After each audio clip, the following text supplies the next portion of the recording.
Friends, स्वागत है आपका मेरे चैनल एंजल वर्ल्ड लाइफ में। दोस्तों, एक छोटी और प्यारी कहानी मैं आप सभी के लिए लेकर आई हूँ। लेकिन दोस्तों, इस कहानी को शुरू करने से पहले अगर आपने चैनल को सब्सक्राइब नहीं किया तो फटाफट से कर लीजिए, क्योंकि ऐसे ही मोटिवेशनल स्टोरीज और वीडियोस मैं आप सभी के लिए लेकर आती रहती हूँ। दोस्तों, ये कहानी है 3 हीरे के व्यापारियों की, राम, श्याम और मोहन। अब तीनों व्यापारी एक साथ ही व्यापार किया करते थे।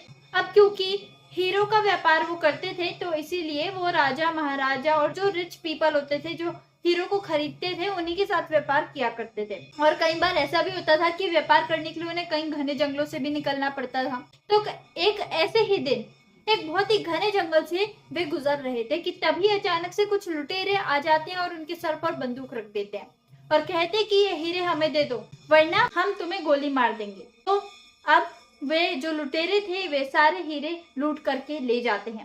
अब दोस्तों, राम, श्याम और मोहन बहुत ही दुविधा में पड़ चुके थे, क्योंकि जो हीरे थे वे बहुत ही बेशकीमती थे और वे व्यापार करने के लिए आगे जा रहे थे।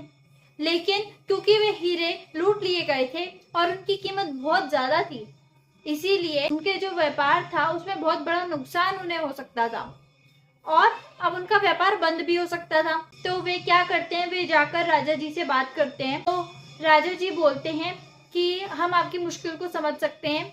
अब वो जो राजा जी थे ना दोस्तों, वो बहुत ही समझदार थे और सोच समझकर हर निर्णय को लिया करते थे। तो वो बोलते हैं कि मैं आप तीनों की मदद जरूर करूंगा, लेकिन मेरी एक शर्त है। अगर आप वे शर्त मान लेंगे तो मैं आप तीनों की मदद करने के लिए तैयार हूँ। तो वो बोलते हैं, हाँ जी बताइए शर्त क्या है। अब दोस्तों वे बोलते हैं कि 3 बोरियां हैं, गेहूं की बोरियां हैं।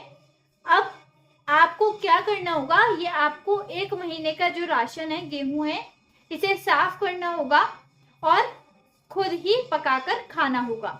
और जो शर्त है वो ये है कि आपको इस गेहूं का एक भी दाना किसी और को नहीं देना। तो इस बात पे तीनों मान जाते हैं। जो राम और श्याम थे वे तो मन में सोचने लगते हैं कि भाई ये कैसी बात हुई, इधर हमारे हीरे लूट लिए गए हैं और इधर राजा जी हमें 3 गेहूं की बोरियां दे रहे हैं। तो इस बात पे खैर वो मान जाते हैं और एक एक बोरी वे तीनों व्यापारी लेकर चले जाते हैं। अब राम और श्याम थोड़े आलसी थे, तो वे क्या करते हैं, वे सोचते हैं कि भाई राजा जी कौन सा हमें यहाँ देखने आ रहे हैं।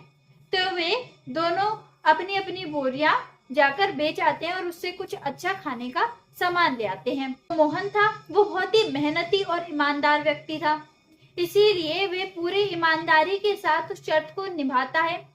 सारे गेहूं को साफ करता है और उसे पका के खुद ही खाता है, एक भी दाना किसी और को नहीं देता। अब अंत में क्या होता है, उस बोरी में से एक बहुत ही बड़ा और बेशकीमती हीरा मोहन को मिल जाता है। अब मोहन सोचता है कि चलो कोई बात नहीं, 1 महीना पूरा हो ही चुका है, तो जब मैं राजा जी के पास जाऊंगा तो ये हीरा उन्हें दे दूंगा। अब 1 महीना पूरा हो जाने के बाद तीनों व्यापारी राम, श्याम और मोहन वहां दरबार में आ जाते हैं और पहले तो जो मोहन होते हैं वो जो हीरा था वो लेकर आते हैं और राजा जी को दे देते हैं और कहते हैं कि ये हीरा बोरी में से निकला था। अब राजा जी सारी बात समझ जाते हैं। वे बोलते हैं, ऐसा ही सेम हीरा एक एक मैंने आप दोनों की बोरियों में भी डाला था, लेकिन आप ईमानदारी से नहीं चले, आपने वो बोरियां किसी को दे दी। इसीलिए अब जिसको भी आपने वो बोरी दी होगी उसे वो हीरा मिल जाएगा और उसकी किस्मत चमक जाएगी, लेकिन अब मैं आप दोनों की कोई मदद नहीं करूंगा। अब राम और श्याम बड़े पछतावे में आके रोने लग जाते हैं और अपना दुखड़ा सुनाने लगते हैं। खैर अब तो कुछ नहीं हो सकता था।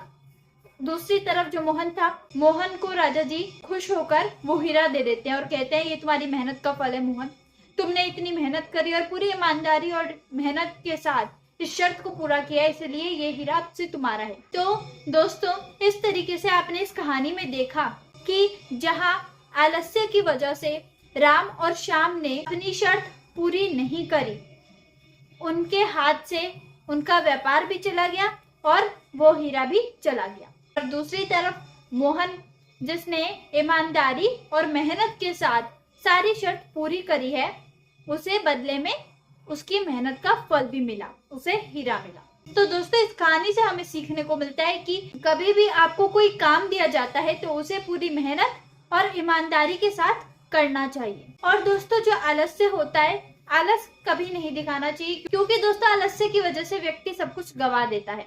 तो चलिए दोस्तों, अगर आपको कहानी अच्छी लगे तो इसे लाइक कर दें, शेयर कर दें। Thank you.